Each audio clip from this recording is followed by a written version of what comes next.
Hey guys, it's Jake Mace with JakeMace.com. I'm here in Northern California near San Francisco. Last night, getting off the airplane, I met a man who was going to a Lily Lau seminar on Eagle Claw and Chin Na fighting. Lily Lau is one of the traditional Chinese martial artists who specialize in Eagle Claw and Chin Na, so I'm inspired today to practice a little bit of Eagle Claw and Chin Na here at the ocean. And I recommend you guys always do your practice at a waterfall, the forest, a mountaintop, a river, or the ocean, to absorb all that goodness that the earth has to supercharge your practice with. Before I show you guys how to fight with these moves, I want you to stand strong right here. I want you to bow for respect. And then I want you to picture yourself becoming extremely powerful in the forearms and the wrists and the bones, ligaments, muscles of the hands. And drop your shoulders and root your stance to the earth. The earth gives us the power. It's gonna spiral it up through our legs into our waist, and then shoot it down into the wrists, hands, and forearms. Almost like an eagle has the talons that are more powerful than anything. So pull those claws back right here. Start gripping like you're tearing flesh off of your prey. Take your right hand and block in front right here, across. Take the left hand and scrape underneath and grab left. Right foot steps forward and the right hand hits to the elbow. So I have wrist and elbow right here. Once I had the person by the wrist and the elbow, I spinning sweep them off their footing with that left leg into a nice strong reverse bow position. Elbow with the left, grab with the left on the neck. This hand is still high, and then spike their head off the ground down to reverse bow here. From there, turn, block somebody's punch, and grab on that wrist. Pull them in, trap out their knee as I shoot this hand toward their neck or toward their body. Then become light and effortless like the eagle. Jump out, down to reverse bow and sink down this way. But my opponent comes back with a friend to the left. So I turn, block him again, grab his arm. Hit him right in the chest, block him again, grab the other arm. Pull him in, thrust kick him forward, side kick him to the side, rip out to the right, spin to the left, rip him this way, then spinning double smash, go to horse stance.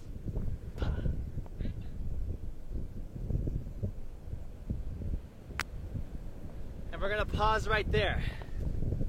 I hope this sound is coming through okay with the ocean. I love practicing at the ocean, but it's not always the best for audio. Let's do it once a little bit faster with a little more intensity.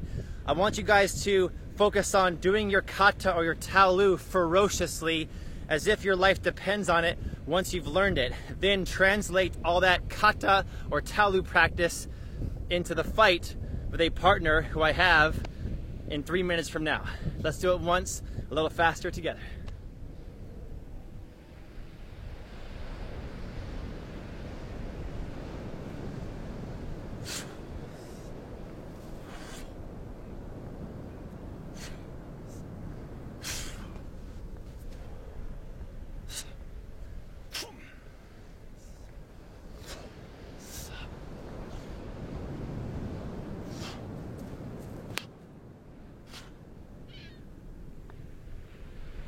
My opponent is assuming a more modern stance, like an MMA fighter or a boxer.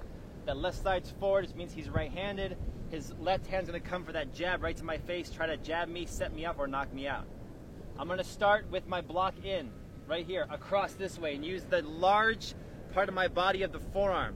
I don't care what anybody says in the comments. You can totally block punches with the forearm. I don't know where this notion that you have to stand like this came from. There's different styles of fighting. Thailand, Korea, China, Japan, America, Israel, they all have different styles. For Eagle Claw, we're gonna block across this way and immediately come underneath and control the wrist here and make him feel like I've got control of him. Just a little pop to the elbow to let him know that I mean business, but keep him right there. And once I've got him there, I spin behind and take that leg out back, setting him down to his butt with the back sweep. In Chinese Kung Fu, I don't know about you, but I think the back sweep, the front sweep, the sweeps are some of the most powerful techniques you can throw. Definitely. Again, we're in a good stance. The jab comes in, block across, underneath, capture here, control here, and pull him into my house. Once I've got him weighted this way, spin behind him and throw that back sweep and take him off his rooting. Now let's say that he doesn't fall. You messed up your sweep. He saw it coming, whatever. I block in, scrape, control. He doesn't fall right there. Then I can get behind, grab onto the neck here, and use the neck as leverage to take him down. And always follow him down, control him all the way to the ground. One more time the punch comes in, block across, underneath, capture the arm, spin, you miss the sweep, capture onto the neck, get the foot in position, back sweep, take him down to the ground and control him down there.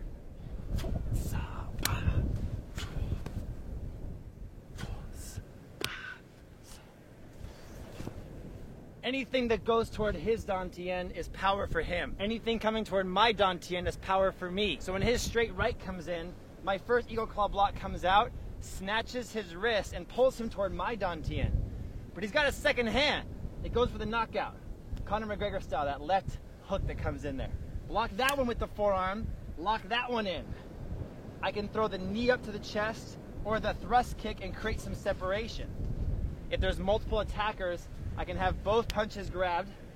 I can do a thrust kick here and then hit his buddy with the side kick there. From this angle, the punches come in, block, grab, thrust kick this guy, side kick his buddy. Remember the odd angles of attack. Chinese Kung Fu doesn't wear gloves. We use all the parts of the hands, fingers, wrists, and arms. The fingers become daggers, the arm becomes spears. So don't just attack front or with punches. Come in with those chops from the side. And that eagle claw pulling in like a tiger claw is serving the purpose of toughening up our wrist and forearm so that what we hit him with is a real weapon. We can turn our bodies into weapons. And turning your body into a weapon is training and strength, but also technique is very important. So coming in from the angles for that rip, it's not always to the eyes. It can be, or it can be a jab to the eyes, but it could also be just a chop from odd angles, which he may try to block that, and that sets up my spinning side kick right there, which he loves. So the arms are the wings.